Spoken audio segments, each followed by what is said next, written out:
এত কিছুর পরেও কিন্তু একজন হেলথ ওয়ার্কার এবং একজন বেনিফিশিয়ারির মধ্যে কিন্তু একটা গ্যাপ থেকে যাচ্ছে।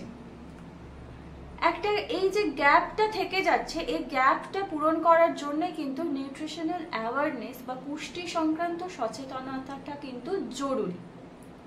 ফর অ্যান এক্সাম্পল বলা যেতে পারে, ধরুন একটা ট্যাবলেট সবার মধ্যে দেওয়া হলো, কিন্তু দেখা গেল তার মধ্যে কিছুজনের কিছু প্রবলেম হচ্ছে। যেমন ধরুন কিছুজন হাত পায়ে সেরকম বল পাচ্ছে না, অল্প একটু কাজ করলেই হাঁপিয়ে যাচ্ছেন, প্রচন্ড পরিমাণে ঘাম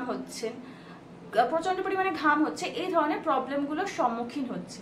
ধরুন 100 জনকে এক ধরনের ওষুধ দেওয়া হলো, তার মধ্যে 70 জন সুস্থ থাকলেও 30 জন কিন্তু এই সমস্যার সম্মুখীন হচ্ছে।